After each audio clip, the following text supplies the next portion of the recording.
started. Claire, you've got this for us in the Times, I think.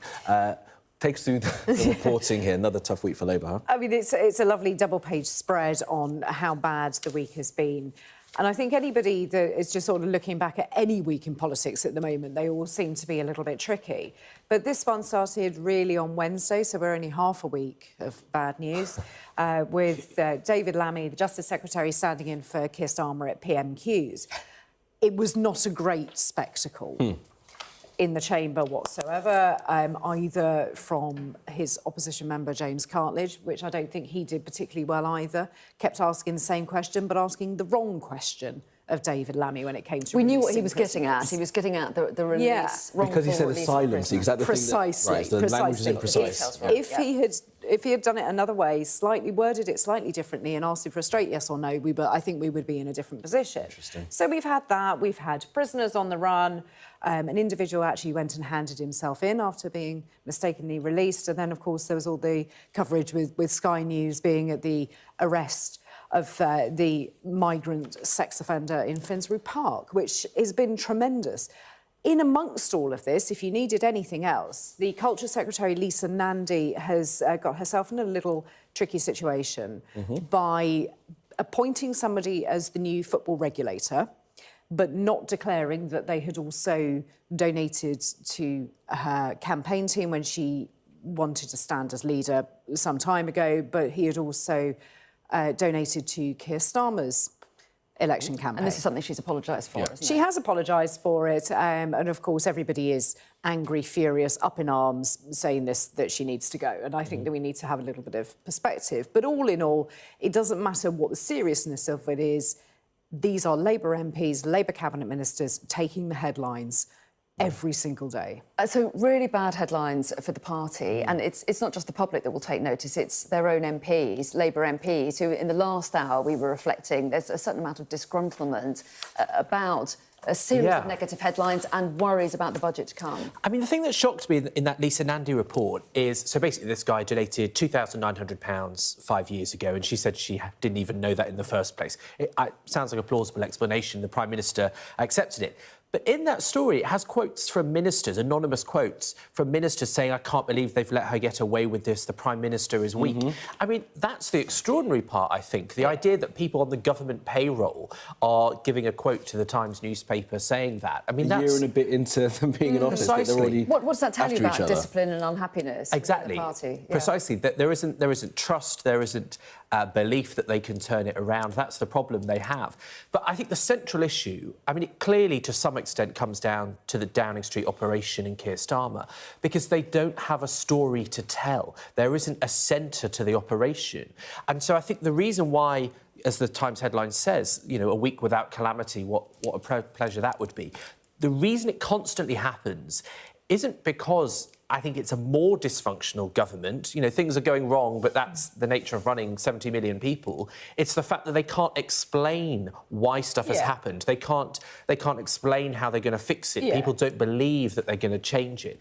And therefore, you just get the same scenario playing out in 100 examples. But I think it's also the fact that they have to go back and explain and say, no, what we really meant was. And once you have to go back and make that explanation, then you've really lost that story, and everybody's still concentrating on the fact that whatever they mistook it for is the story, and then they move on to the next thing, so you're always playing catch-up. Yeah, so I expect we'll hear more about the wrongful release of prisoners in the weeks ahead, but we're certainly going to hear more about the budget as well. Let's move on to the Daily Express, a double-page spread here, Benjamin, that you've picked out.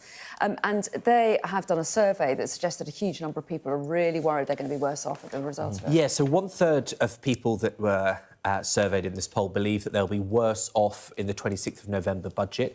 22% say they're angry at Labour's priorities. And it basically tells a story of a concern that people are going to be worse off, but also Rachel Reeves has pushed the budget to the very latest date it can be, the 26th of November. Now, this is when people are doing their Christmas shopping, so it hadn't occurred to me, but actually seeing this poll of how people expect it to negatively affect their finances, well, that may well mean that they are more careful in their Christmas spending, which, of course, creates a whole new set of problems because we need people to spend money for next year to go better. And so that's the suggestion that it's making, and that people are worried they're not putting money into ISAs to the same extent. And you get this situation when you have this long delay to the budget where all the negative headlines and the negative suggestions of what the Chancellor could do, and then people are tightening their belt already, and that causes its own problems. The ICE thing, is that because there was potentially a change in the way that the ICEs were going to be taxed? She was looking at making a change to that. Again, that was on the kite flying things. We're not sure if that's going to happen. No, we're not. And again, this is what governments do. They tend to put up these little false flags and see how badly it goes down. I think one of the really interesting things is the figures that 17% said they're interested in budget news and follow it closely. 9% are totally indifferent. That's quite a lot of people, and 15% admit that they just feel confused. Yeah. And I think growing up, I always sort of took the budget as that was something for other people and it was a bit dull and I didn't need to pay that much attention. It's only as you get older, you start earning money, you start being taxed, that you realise that this affects me pretty much, so I need to pay attention. But 9% of people are indifferent. That needs to change. Go on. No, I was only going to say, I wondered how you felt that it has been handled, because we have had so many stories for so many weeks that you wonder how they are expecting it to land when it finally comes. You feel that so many expectations are being managed, you don't quite know what the effect's going to be. I mean, it's kind of farcical because, look, the budget is done. They've handed it to the Office for Budget Responsibility, and so Rachel Reeves knows the answers to the questions. And, you know, they've been putting out these stories, but there are so many of them and they're all negative. And then she does a press conference in which she won't answer any questions in a meaningful way. I want to be straight about the budget, but I can't I'm not telling you. Exactly. And, of course, she knows the answers. The decisions have already been made. So, I mean, it's just bizarre, and it comes back to this point of they don't have a story to tell. And so, you know, it's not going to be good. But, look, they didn't invent the economy 15, 16 months ago, right? They had a problem to deal with, but they can't seem to explain why they're making the decisions. And I think that's why you get a poll like this where so many people feel anxious, because it's not clear where the direction is. Yeah, and also what it does, as you rightly point out, when we know that she knows exactly what's going to happen in the budget and she answer questions, is it reduces public trust in politicians because they feel like they're being lied to through this entire period. Yeah, they do. They feel that they're just being led up a garden path, sent back down again. They don't know which way is up. And I think that this budget will be watched by many more people, which I think is a good thing. We've teased it so much, haven't we? And now they're going to watch it, right? It's inevitable, but I think that Benjamin's right. The more you have to keep explaining something and not have a story to actually tell, you don't have a clear policy strategy, the less people are going to trust you. All right, go on. Let's move on, shall we? Yeah, this is the Times, isn't it, Claire? You've spotted a story. I mean, it's an intriguing headline. Bond fan trying to spy for Russia to avoid 9 to 5. That's the job, the 9 to 5 job, right? Is that the thing he's trying to avoid? He's trying to avoid a 9 to 5 job. So this is an individual, a former city worker who didn't want to go back into a 9 to 5 job because that seemed very boring. He was a big fan of James Bond and he thought it would be a great ruse to go off and spy. So he was caught in quite an extensive sting operation by MI5 offering his services to the Russians. And apparently he went as far as sending out sort of CVs and application letters over to the embassies of countries that you perhaps shouldn't. And it was MI5 managed to make that intercept with the Russians. But it just seemed that he wanted to not have a normal everyday life. He quite fancied dressing up in a nice sharp suit with a little dicky bow and driving around and being the hero. So I can't blame him for that, but quite rightly, he's now banged up. Yeah, jailed for 7 years. It's not the picture that he would have wanted, I don't think. The mugshot. It's not the mugshot's not the one he wanted. Yeah. He's definitely avoiding the 9 to 5, though. Yeah, it's going to be a much of 23 hours, I think it is. So, Benjamin, let's move us on to someone with very different fortunes, Elon Musk. Yes. So he may be the first trillionaire. I don't know how many zeros that is. Is that 8 or 9? I asked as well, 12. 12? We were told on the... OK, well, it's 12 more zeros than my bank account.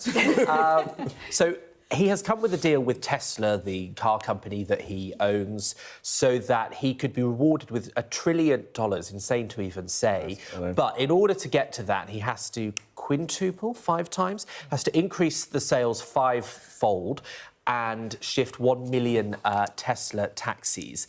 Now, I mean, that... Robot taxis as well, right? And robots, yes. I mean, this will be very, very difficult for him. But actually, lots of the quotes in the Daily Express story are from people saying that, isn't it a sad reflection of the version of capitalism we live in, that someone can get $1 trillion more. He already has $500 billion as his net worth, while the average person in the US, in the UK, in Europe is seeing their pay squeezed. It is an indication. I don't think you need to be a rabid socialist. Claire certainly isn't. Well, I'm glad you've turned to Claire, because I'd like to get the perspective of the other side of this. I'm quite happy for people to make this kind of money. I mean, it is enormous. I can't comprehend how big this is. He's still going to be paying tax. He's still employing people. I bet he doesn't pay the tax rate that you or I might have to pay. I mean, I'd pay it quite happily. He's in the States. I think he's in his Texas, isn't he? His taxes are really low anyway. Yeah, I was going to say, but that's an American tax system for you. But he's still employing people. He's still taking a risk with things like SpaceX and with the satellite system and things like that. So I'm all for that level of capitalism. As you know, Benjamin, I'm a big fan of things like that. However, I can see how that would make the average American sort of stop and think, what on earth am I guessing? I cannot afford healthcare. Such a big concern for them, as we saw in those recent elections. He could afford to put some money back into perhaps healthcare, into community projects, things like that, and he wouldn't even notice that money going back. I mean, $1 trillion, for context, and the Express points this out, would be £100 for every person on Earth. I mean, that's what an extraordinary amount of money is. There are parts of the world where £100 is a couple of months' salary, right? To illustrate the gap that we have. I think the problem is, I'm not against people making money. I'd rather like to be rich myself. But when you get such a disproportionate share of the pie, then the abuse that you can carry out in terms of your political power, your commercial power, I think then undermines the whole model of capitalism. And I do think you're right with that. And I think that that kind of money buys you an awful lot of influence and an awful lot of power. But then he fell out because what do we know about people that go into power and have that level of stage presence is that they have large egos and they fall out with each other. And clearly the point of this incentive package is to keep him focused on the day job and not necessarily get steered off into politics. Good stuff. We're out of time. We are. Claire, Benjamin, thank you for that. See you again at next hour. And you'll see us as well in a couple of minutes' time. We'll be back with your headlines on our Mornings with Jones in Melbourne. We are under Israeli military restrictions.